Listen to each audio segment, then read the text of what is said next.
नमस्कार। ये video CRPF में नर्सिंग कैडर के ग्रेड पे के लिए संघर्ष के बारे में है। सबसे पहले में ये समझना होगा कि नर्सिंग क्या है। देश की हेल्थ सर्विसेज में सबसे बड़ी single occupational category nursing professionals की है। नर्सिंग एक इंडिपेंडेंट प्रोफेशन है जिसे इंडियन नर्सिंग काउंसिल INC चलाती है। ये हेल्थ और फैमिली वेलफेयर मिनिस्ट्री के तहत एक स्टैट्यूटरी ऑटोनॉमस बॉडी है। इसे 1947 में पूरे भारत में नर्सिंग एजुकेशन और प्रैक्टिस के लिए एक जैसे स्टैंडर्ड बनाने और लागू करने के लिए बनाया गया था।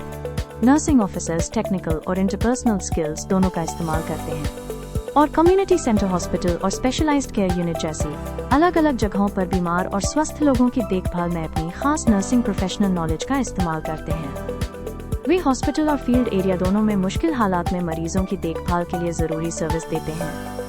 नेशनल हेल्थ केयर सिस्टम में तरक्की के साथ नर्सिंग ऑफिसर्स का रोल काफी बढ़ गया है।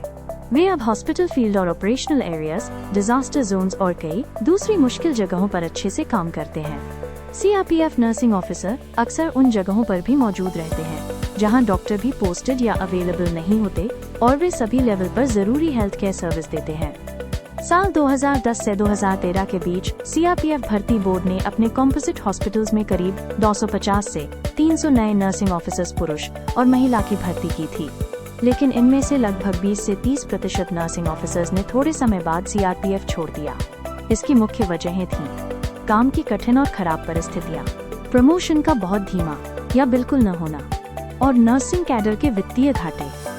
क्योंकि DSSB, AIIMS, army hospitals, railway hospitals, ESIC hospital, राज्य सरकार के अस्पतालों में काम करने वाले नर्सिंग ऑफिसर्स को छठे वेतन आयोग के अनुसार 4600 का ग्रेड पे मिल रहा था।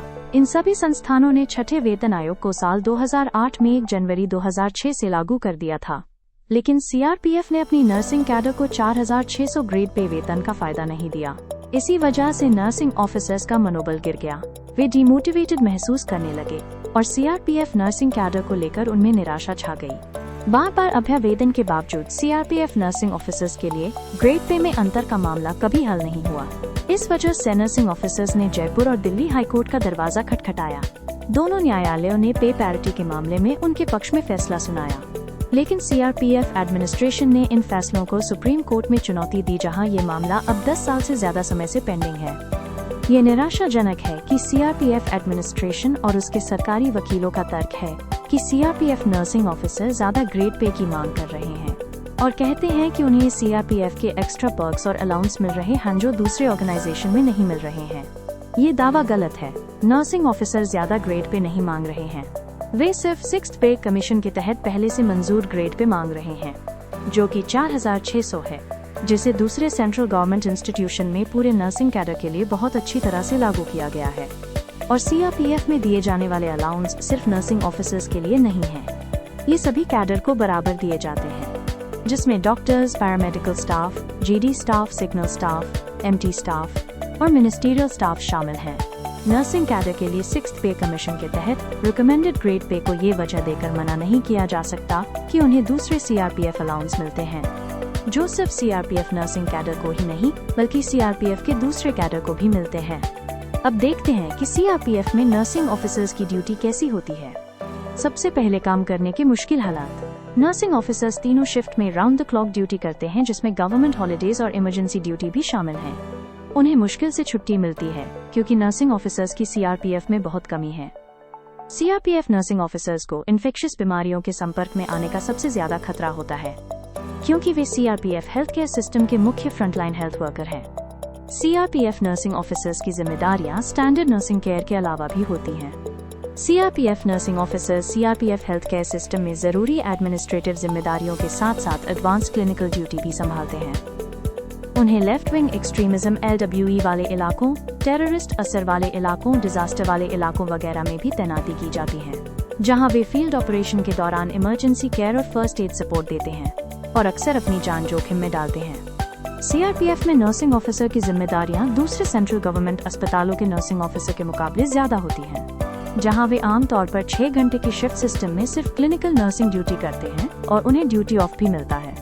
6th पे कमीशन चैप्टर 2.3.20 ने मिनिस्ट्री ऑफ डिफेंस के तहत नर्सिंग ऑफिसर्स के लिए एक स्पेशल पे स्केल की सिफारिश की, क्योंकि फील्ड एरिया में उनकी भूमिका ज्यादा होती है। CRPF nursing officers field area में मिनिस्ट्री ऑफ डिफेंस के नर्सिंग ऑफिसर्स की तरह ही काम करते हैं और उनके पास भी वही नर्सिंग क्वालिफिकेशन होती है। अब देखते हैं मिलिट्री नर्सिंग सर्विस और CRPF के पे स्ट्रक्चर में कितना अंतर है। मिलिट्री नर्सिंग सर्विस में लेफ्टिनेंट या उसके समकक्ष अधिकारी को पे बैंड मिलता है 15,600 से 39,100 रुपए, ग्रेड पे 5,400 रुपए और मिलिट्री सर्विस पे 4,200 रुपए। इसके मुकाबले CRPF में इसी स्तर पर सब इंस्पेक्टर या स्टाफ नर्सिंग ऑफिसर को पे बैंड 9,300 से 34,800 रुपए और ग्रेड पे सिर्फ 4,200 रुपए मिलता है। कैप्टन या उसके समकक्ष पद पर मिलिट्री नर्सिंग सर्विस में ग्रेड पे 5,700 रुपए है और मिलिट्री सर्विस पे 4,200 रुपए, जबकि CRPF में इंस्पेक्टर या वार्ड इंचार्ज को ग्रेड पे 4,600 रुपए मिलता है। मेजर या उसके बराबर पद पर मिलिट्री नर्सिंग सर्विस में ग्रेड पे 6,100 रुपए है और मिलिट्री सर्विस पे 4,200 रुपए। CRPF में इसी स्तर पर सबेडार मेजर नर्सिंग सिस्टर को ग्रेड पे 4,800 रुपए मिलता है। लेफ्टिनेंट कर्नल, कर्नल ब्रिगेडियर और मेजर जनरल जैसे वरिष्ठ पद मिलिट्री नर्सिंग सर्विस में मौजूद है, जहां ग्रेड पे क्रमशः 6,600, 7,600, 8,400 और 9,000 रुपए तक पहुंचता है। लेकिन CRPF की नर्सिंग कॉड्रे में इन उच्च पदों का कोई समकक्ष पद है ही नहीं। अब देखते हैं 6th पे कमीशन की सिफारिशें जो अध्याय 3.8.15 में दी गई हैं और CRPF में लागू किए गए पे स्ट्रक्चर का अंतर। 6th CPC के अनुसार स्टाफ नर्स के लिए पे बैंड 2 और ग्रेड पे 4,600 रुपए तय किया गया था, लेकिन CRPF में स्टाफ नर्सिंग ऑफिसर को पे बैंड 2 में सिर्फ 4,200 रुपए ग्रेड पे दिया गया। नर्सिंग सिस्टर के लिए 6th CPC में पे बैंड 2 और ग्रेड पे 4,800 रुपए था, जबकि CRPF में इन्हें पे बैंड 2 में 4,600 रुपए ग्रेड पे मिलता है। असिस्टेंट नर्सिंग सुपरिंटेंडेंट के लिए 6th CPC ने पे बैंड 3 और ग्रेड पे 5,400 रुपए तय किया, लेकिन CRPF ने इसे पे बैंड 2 में 4,800 रुपए तक सीमित कर दिया।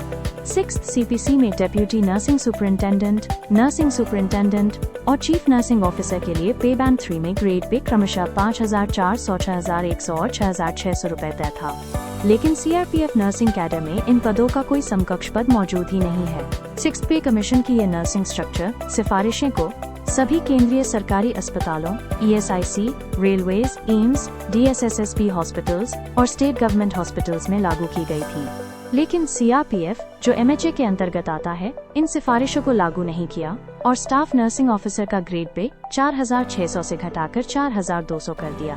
इस वीडियो के साथ CRPF नर्सिंग कैडर अपनी प्रार्थनाएं पेश करता है। बस ये अनुरोध करते हैं कि नर्सिंग कैडर के लिए सभी केंद्रीय वेतन आयोगों द्वारा स्वीकृत किए गए पे स्केल को समान रूप से CRPF में भी लागू किया जाए। ये मुद्दा कोई नीतिगत मामला नहीं है, बल्कि CRPF नर्सिंग ऑफिसर्स के लिए 6th वेतन आयोग और उसके बाद के वेतन आयोगों की सिफारिशों को सही तरीके से लागू करने का है। इस वीडियो को देखने के लिए धन्यवाद और CRPF नर्सिंग कैडर को न्याय मिलने तक इस वीडियो को शेयर करें।